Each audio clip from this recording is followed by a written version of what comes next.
Ang nakaraan. Polala ng polala ang sitwasyon sa Temple of Kriemhild, ngunit dahil sa pagdating ng ating bida nagawa nitong mailigtas ang mga taong sumusuporta sa kanya. Kaya lang, sa hindi inaasahang sandali, biglang dumating si Noel, na agad namang winakasan ng buhay ng lahat ng kanyang tauhan sa tindi ng init ng ulo nito. Pagpapatuloy. Nagpatuloy ang eksena habang ang anyo ni Noel na naliligo sa matinding galit ay sumugod patungo kay Theo. Ang mga mata ni Theo ay sumungkit, hindi dahil sa takot, kundi sa isang malamig na pagkalkula sa kalabang ito. Kahit na ang larangan ng labanan ay nabalot ng pulang liwanag, walang paraan na ang isang tao tulad ni Noel ay biglang lumakas sa magdamag.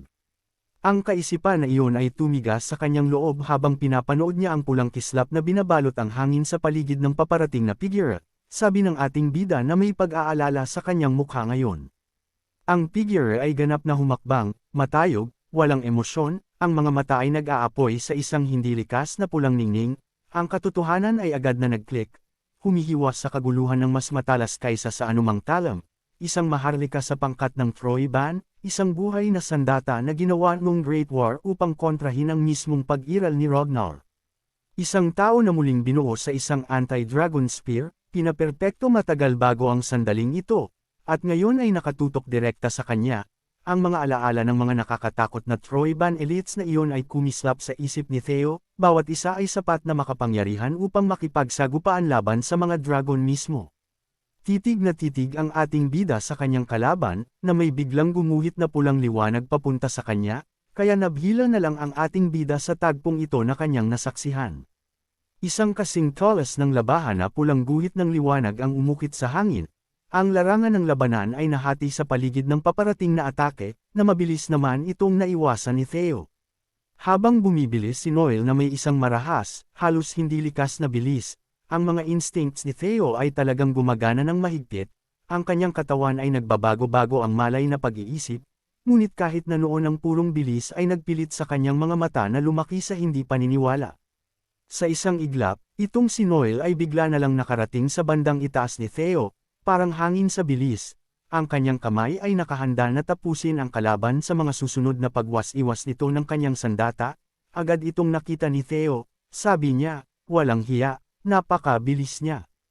At sa pag-ataking pinakawala ni Noel ay halos mahati na ang tulay na ito sa tindi ng puwersa ng kalaban, mabuti na lamang ay nakaiwas ang ating bida, tanging pagyanig ng puwersa ngayon ang mararamdaman ng ating bida, sabi ni Theo, tunay, hindi na nakakapagtaka sa sandatang ginawa para kontrahin ang mga Ragnar. Matapos ng tagpong iyon, muling lumapag itong si Noel sa harapan ng ating bida.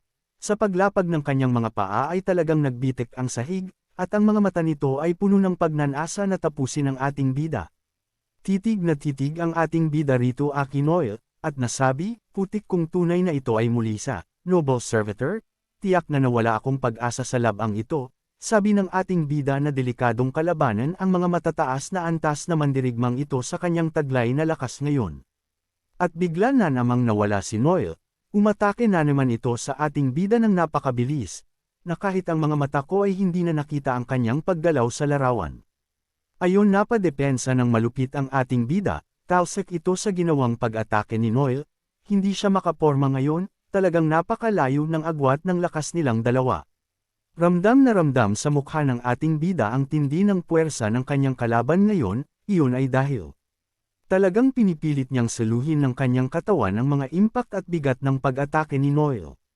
Habang tumatakbo pa atras si Theo, para makagawa ng agwat sa kanila, patuloy sa paghabol ang kalaban sa kanya. Sabi nito, paano mo kinuha ang kapangyarihang iyan? Tanong nito sa ating bida patungkol sa abilidad nito, sabi ni Theo, anong sinasabi mo? Pagtataka nito, nang makalapit na uli itong si Noel, agad itong lumundag, at buong katawan na ihahataw ang kanyang espada sa katawan ng ating bida para hatiin ito sa dalawa. Sabi nito, ang tinutukoy ko ay abilidad muna, Dragon Slayer, sabi nito. Sa tindi ng aura at nakakakilabot na nakamamatay na aura ni Noel, talagang nanlaki na lang sa galit, at nagngalit na lang ang ngipin nitong si Theo na nagpanik na depensahan ang kanyang sarili sa gagawin ng kalaban. Sabi pa ni Noel, hindi dapat madali sa iyo ang paghawak sa espada na iyan. Pagtataka ni Noel, dahil ang relic na ito ay hindi dapat mahawakan ng maayos ng isang Ragnar, Pero malayang-malaya ito ngayon nagagamit ng ating bida ng walang kahirap-hirap, sa lakas rin ng pag-atakeng iyon ni Noel, parang nagkaroon ng magnitude 10 na lindol sa pagkawasak ng lugar na ito. Matapos ng tagpong iyon, bahagyang huminto ang labanan, na puno ng usok ng mga alikabok ang paligid. At hindi rin natin makita ngayon ang ating bida sa paligid. Sabi ni Noel, sumuko ka na, dahil mas lalo mo lang pinapahirapan ang sarili mo, mayabang na sabi nito. Kaya lang sa gitna ng mga usok at alikabok na ito, may mga punyal na biglang lumipad patungo sa direksyon ni Noel, mga sepresang pag-atake, tandaan na buhay pa ang ating bida. Kaya lang talagang hindi basta-basta ang isang ito, dahil kahit natatakpan na ng mga usok ang paligid, na dapat ay hindi na basta-basta makikita ang mga punyal, nagawa pa rin itong mas araw ni Noel ng walang kahirap-hirap, sabi nito, anong kalokohan itong ginagawa mo? Hindi tayo naglalaro rito bata, sabi nito, kaya lang ang ating bida ay biglang bumilis, napunta na lamang ito sa likuran ni Noel na parabang nag-teleport ang ating bida, na buong lakas ring tatagpasan ni Theo itong kalaban. Kaya lang alam na alam ni Noel ang mga ganitong galawan, sabi nito, akala ko pa naman nalampasan mo na ang edad na gumagawa ng ganyang walang kwentang pukana, sabi nito. Agad namang natigilan si Theo, dahil alam na alam pala ng kanyang kalaban ang kanyang mga gagawin ngayon, na hindi pala niya magagawang maisahan si Noel ng mga walang kwentang trick na ganito. Tinuloy ni Theo ang pag-atake kay Noel, at isang matinding pagbanggaan na naman ng kanilang puwersa ang nagsalpukan, na agad sumaboy na naman ang alikabok sa paligid. Dito ay walang kahirap-hirap na sinangga ni Noel ang pag-atake ng ating bida, na para bang pat-pat lang ang hawak nito. Sabi niya, ngayon naiintindihan ko na ang mga sinasabi ni Sir Ed, lalo na ngayong nakapalitan ko na ng pag-atake ang isang ito. Mga sandali, na magkausap si Noel at si Ed Troyban, sabi nito, mag-ingat ka sa mga Ragnar, lalo na kay Theo Ragnar, na isa sa mga bagong henerasyon ng Ragnar, siguraduhin mong maging alerto ka sa kanya, lalo na pag nagkabanggaan na kayo ng espada, babala nito. Sabi pa ni Ed, siguraduhin mong mapapatay mo siya. Dahil kung hindi, baka ikaw ang mamatay, sabi ni Ed, na ngayon si Theo ay nagngalit na naman ang ngipin nito, tanda na talagang nahihirapan ito sa kanyang kalaban ngayon, na hindi ito tulad ng mga nauna niyang kalaban. At isang pitik ng espada, paikot ang ginawa nitong si Noel, na may paikot na pulang guhit sa hangin ang kumawala ngayon, na parabang anumang tamaan nito ay talagang mahahati sa dalawa. Napakatindi, ang puwersa pa lamang ng pag-atakeng iyon ay nag-iwan na ng pressure at impact mismo sa kinatatayuan ni Noel, dahilan para mawasak ang mga nasa paligid nito. Napagtanto na rin ni Noel na ang ating bida ay talagang hindi rin basta-basta, alam nito na hanggat nananatiling buhay si Theo, magiging malaking balakid ito sa paparating digmaan nila laban sa Ragnar. Kaya isa lang ang dapat gawin, iyon ay ang patayin ang ating bida, para magawa ng mga pangkat ng Troyban na masigurado ang kanilang tagumpay laban sa mga Ragnar. Dahil kakaibang nilalang si Theo kumpara sa mga normal na Ragnar, dito sa espada ni Noel ay may mga bahid ng dugo na mula kay Theo, tandaan na nagawa nitong pinsalan ang ating bida. Dito naman sa lugar na ito na may damo, may tumukong dugo rito, mula sa nilalang na napadaan sa lugar na ito, na mukhang matindi ang pinsalang natamo nito.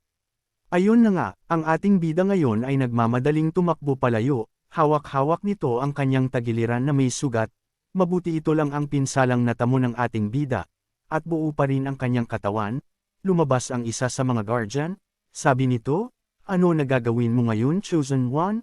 Kailangan namin ng mahabang oras para matulungan ka lang, iyon ay dahil ang mga buff na kayang ibigay ng mga ito ay hindi gumagana ngayon. At lumabas pa ang notification sa harap ng ating bida, kaya hindi nito magamit pa ang mga buff mula sa mga kaibigan niyang guardian o fairy, ay nasa cooldown state pa ang mga ito.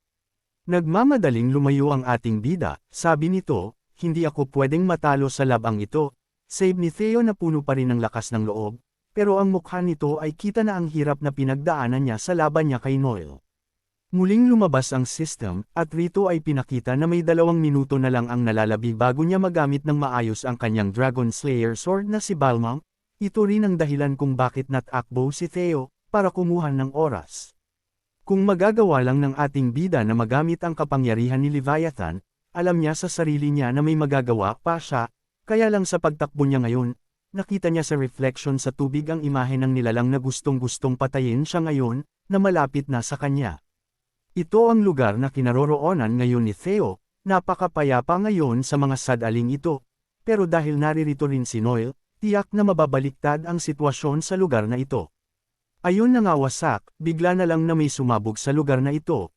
Ang pagsabog ay mula sa pag-atakeng pinakawalan ni Noel sa ating bida, talagang walang balak itong iwan na buhay si Theo. Mabuti na lamang ay mabilis-bilis na nakaiwas ang ating bida, kaya lang sa pag-iwas nito papalayo, nagtalsikan muli ang kanyang mga dugo. Marami-rami na ring dugo ang nawawala sa ating bida. Pag nagpatuloy ito, bago mag-cool down ang espada niya, tiyak na katapusan na niya. Hindi pa ganong nakakahinga ang ating bida sa pag-atakeng iyon ni Noel, kaya lang sa mga sandaling ito ay muling nanlaki ang kanyang mga mata, na para bang may paparating na namang isang pag-atake sa kanya. Ayon na nga, muling winasiwas ni Noel ang kanyang sandata, at parang nahati ang paligid. Ang gusali sa likuran ni Theo, ay bigla na lang nahatag, umaangat ang itaas na bahagi, ganito katindi ang lakas na taglay ni Noel, kaya lang isang liyad lang ginawa ni Theo at nagawa na niya itong iwasan. At nagsimula na naman ang habulan ng dalawa, hindi nilalabanan ng harapan ni Theo si Noel. Iyon ay dahil sa physical na lakas na taglay nila ay talagang walang ibubuga itong ating bida. Alam niya iyon, kaya patuloy niyang inaante ang tamang pagkakataon na magamit muli ang kapangyarihan ni Leviathan para lang matapatan itong si Noel. Habang tumatakbo si Theo, may dinampot itong kung anong mga bagay, sabay hagis nito patalikod papunta sa kinaroroonan ni Noel, para lang ma-distract niya ito kahit ilang segundo, at makapagbigay pa ng sapat na oras para sa kanyang espada. Napakatindi talaga ni Noel, para itong buhay na delubyo, dahil sa bawat lugar na madaanan nito ay talagang nagigiba, at nawawasak, habang ang ating bida ay talagang nagmamadaling lumayo, na para ring sadya nitong pinahahabol si Noel sa kanya. Matapos noon, dito ay mahigpit na hinawakan ng ating bida ang kanyang espada na balmang, na mula ang kanyang mga mata, naglabas ng kanyang aura, na pinapakita na siya naman ang aatake ngayon. Isang was-iwas ng kanyang Dragon Slaying Sword ang ginawa ni Theo, at parang isang-isang naipong enerhiya ngayon ang sumambulat sa harapan niya, dahil isang matinding liwanag ang kumawala na halos kainin nito ang lahat ng nasa harapan niya. Ibang klase rin talaga ang taglay na lakas ng espadang ito ng ating bida, dahil talagang nabura nga ang mga nasa harapan nito, hindi rin makita si Noel, iyon ay dahil sa mga usok na lumalabas rito ngayon. Kaya lang paghupo ng usok, ang nanamang nanlaki ang mga mata ng ating bida, ngunit hindi sa galit, kundi sa takot, at pagkabigla, animoy nakakita ito ng isang halimaw na hindi niya inaasahan. Ayun na nga, buhay na buhay pa rin ang makong na ito, walang galos, buong buo, sinanggal lamang niya ng kanyang espada ang pag-atakeng ginawa ni Theo ng walang kahirap-hirap, iyon ay dahil hindi nawasak ang lugar na kinatatayuan niya. Kaya lang sa isang iglap ay biglang naglahong parang bula ang kalaban sa kinatatayuan nito, nawala, iyon ay dahil susugod na naman ito kay Theo. Nababaliw na si Theo ngayon sa kanyang kalaban, hindi na niya moari kung paano niya tatalunan ang napakalakas na kalaban sa kanyang harapan ngayon, pero ang kanyang mga mata ay nasusundan pa rin ang mga direksyon kung saan nagagalaw itong kalaban niya. Ayun na nga, biglang sumayaw sa hangin itong si Noel, nag-iwan ng kislap ng espada ang mga pagtama ng mga sandata nila ng ating bida, talagang walang magawa si Theo na tapatan ito, dahil napapa-atras siya sa bawat pag-ulos ng sandata ni Noel sa kanya. At biglang pinakawalan na naman ni Noel ang kanyang kakaibang pag-atake na kayang hiwain ang anumang bagay na walang kahirap-hirap, na para bang naghiwa lang ito ng patatas. Si Theo naman ay agad na iniharang ang kanyang espada sa unahan, para dito tumama ang pag-atake ni Noel, at hindi mahati ang kanyang katawan, bilang pangdepensa niya. Napakatindi ng pagsabog na iyon, para bang may anumang bomba ang pumutok sa lugar na iyon, pero mula lamang iyon sa mga pag-atake ni Noel sa ating bida, na si Theo naman ay nagmamadali ngayon na pumunta sa bandang karagatan. Ganun nga, hindi naligtas si Theo sa lupa laban kay Noel, kaya dito na ito ngayon pumunta sa bandang tubig, dahil dito kahit papano ay maaari siyang makaligtas rito, dahil kaya niyang huminga sa tubig kung pupunta siya sa ilalim uli. Kaya lang talagang siraulo ang isang ito, dati ata itong adik, dahil talagang hinabol pa rin niya ang ating bida hanggang sa tubig, hindi niya hahayaan na makatakas si Theo, at nagpakawala uli ng mga nakamamatay na pag-atake. Walang hiya, talagang hindi tao itong si Noel, Sa pagwas-iwas ng kanyang espada ay napakaraming mga pulang guhit na mula sa espada nito ang hinahabol ngayon ng ating bida, balak ata nitong gawing giniling si Theo. Wasak-wasak talaga ang paligid sa ginawang pag-atake nitong si Noel, hindi moari ang taglay na lakas nito, hindi na rin makita ang ating bida ngayon, agad ring umalon sa lugar na ito sa tindi ng lakas ng pag-atake ni Noel. Lumapag si Noel sa kabilang tulay, iyon ay dahil ito na lamang ang matutuntungan sa lugar na ito, at puro tubig na ngayon rito, ang ating bida naman ay hindi makita sa larawang ito. Heto na nga, mula sa ilalim ng tubig, ang ating bida ay biglang lumundag palabas. Nagtago nga ito kanina sa tubig para lang hindi siya tamaan ng mga nakamamatay na pag-atakeng iyon ni Noel. Lumapag rin si Theo ngayon. Sa kabilang tulay, nasa magkabila ang pwesto na sila ngayon ni Noel, sa gitna nila ay ang karagatan na maingay ngayon sa paghampas ng alon. Matindi ang hingal at paghinga ngayon ng ating bida, tanda na talagang pinahirapan siya ng husto ng kanyang kalaban ngayon, pero hindi pa rin makikita ang pagsuko sa mga mata ni Theo, buhay pa rin ito, at tiyak na may naiisip pa rin itong paraan kung paano niya tatalunan si Noel. Dito ay lumabas sa kanyang harapan ang system, at nakalagay rito na ilang segundo na lamang ay magagamit na niya ang kapangyarihan ng Balmang, ng kanyang sandata o ang lakas na taglay ni Leviathan. Sabi ni Theo, kaunti na lang, sana umabot, sabi nito, na si Noel naman ay nagsimula na namang gumalaw ang isang ito. Sabi niya, naiinip na ako, tapusin na natin ito bata, sabi nito sa ating bida, na mukhang panapos na pag-atake na ang pakakawalan nitong si Noel. Dito ay agad na nanlaki ang mga mata ng ating bida, sabi nito, putik na yan, delikado yan, sabi nito sa sarili, na alam niya na baka mabura na siya nito ngayon sa oras na tumama ito sa kanya. Ilang segundo na lang, kung magagawa ko lang siyang guluhin pa ng ilang segundo, may pag-asa ako nito, sabi ni Theo, na talagang inaantay na lang niya na mag-cooldown ang kanyang espada. Sabi ni Theo, akala ko ba ito ang hanap mo, sambit nito sa kalaban, na inihagis niya ang kanyang espada para guluhin itong si Noel, at mabigyan pa siya ng sapat na sandali. Ayun na nga, bahagyang hamupa ang nakamamamtay na aura ni Noel, at nagtaka kung bakit inihagis ng ating bida ang kanyang sandata palayo sa kanya, sayo na yan, sabi ni Theo Aki Noel. Habang nagkakaroon siya ng mga segundo sa mga sandaling ito, agad lumabas ang system, sabi nito, ginamit ng ating bida ang Wyvern Taming, para kontrolin ng mga si Serpent, ang mga ahas dagat sa ilalim ng karagatan ay inutusan ng ating bida. Ayun na nga, sa paghagis ng ating bida, agad na sinalo ng ahas dagat ang espada nito na pumunta sa likuran ni Noel, kaya ligtas ang sandata, hindi nakuha ni Noel, at hindi rin nahulog sa karagatan, nagulat lang itong si Noel sa kanyang nakita. Sabi ni Theo, kung makukuha mo yan, kunin mo at sayo na, sabi nito, na may pang-asar na mukha kay Noel. Agad naman nagpantig ang tenga nitong si Noel, walang hiya ka talagang bata ka, hanggang ngayon pinaglalaroan mo ako, na para bang tatagos ka sa akin, sabi nito, na nauubos na ang kanyang pasensya kay Theo. Kaya lang hindi lang iyon ang plano ng ating bida, dahil habang nagawa niyang guluhin ang atensyon ni Noel, hindi nito napansin na naglabasan na ang mga ahas dagat sa likuran at tabi ng ating bida, at dito ay nag-iipon na ng enerhiya sa kanilang bibig, na anumang sandali ay pakakawalan na nila. Agad namang nanlamig ang mga katawan ng nilalang na ito, nagulat at hindi makapaniwala sa kanyang nakita, na nagagawang ng ating bida na pasunurin ang mga halimaw sa ilalim ng karagatan, at alam rin niya ngayon na delikado ang lagay niya sa oras na tamaan siya ng mga ito. At ayun na nga, sabay-sabay na pinakawalan ng mga Sea Serpent na ito ang kanilang water cannon patungo sa kalaban, na may intense iyong patayin itong si Noel. Kaya lang talagang hindi isa itong si Noel, gamit ang kanyang purong lakas, at sandata, sinanggan niya ang mga ito, pilit na nilalaban ang puwersa ng mga water cannon, sabi nito, akala mo ba may magagawa iyang mga alaga mong ahas?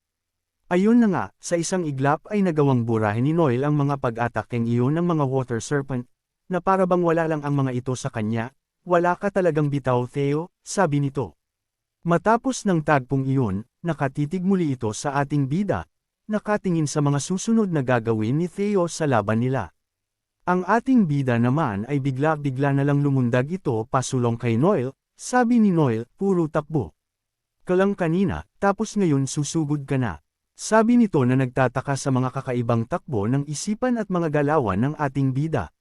Sabi pa nitong si Noel, hindi ko alam kung anong pinaplano mo ngayon, pero ibigay mo ang lahat ng iyong lakas bata, sisiguraduhin ko ring na ibibigay ko sa iyo ang malagim at mabilis mong kamatayan, sabi nito. Dito ay dilat na dilat ang mga mata ng ating bida, nakatingin sa kanyang target, na lumitaw rin ang system sa harapan niya. Ayun na nga, sakto lang pala, iyon ay dahil tapos na ang cooldown ng kanyang sandata, magagamit na nitong muli ang lakas ng kanyang espada. Sabi ng system, nag-stabilized ang Dragon Slaying Sword na si Balmang, tanda na magagamit na ng ating bida ng maayos itong kanyang sandata. Biglang may isang boses ang lumabas at kumausap sa ating bida, maraming salamat Chosen One, naway magamit mo ng maayos ang kapangyarihan na iniwan ko sa iyo, sabi nito, na nagulat si Theo sa tinig ni Leviathan na kanyang narinig. Habang papalapit si Theo, ang kaninang tapang-tapangan, at sigas-sigaan na si Noel, ang kanyang mga mata na puno ng pagnanasang pumatay ay nag-iba ngayon, napalitan ng isang mata na puno ng pagkagulat at takot sa nilalang na nasa harapan niya ngayon. Lumabas muli ang system, sabi ni TK Theo, nagawa mong makuha ang abilidad na Naiblang, na nakalagay ngayon sa mismo niyang espada, na magiging teknik ng ating bida. Ayun na nga, putik, ang pag-atake na pinakawalan ni Theo, ang Naiblang, ay nagpakawala ng isang dragon na figure na may puwersa na mula sa karagatan, na siyang lalaman sa target nito. Kaya naman pala naging ganun ang mga mata ni Noel, kahit sino na makaharap ng ganung klaseng nilalang abay, baka maihipa sa takot talaga, ang kanyang espada ngayon ay nawasak ng pag-atake ni Theo.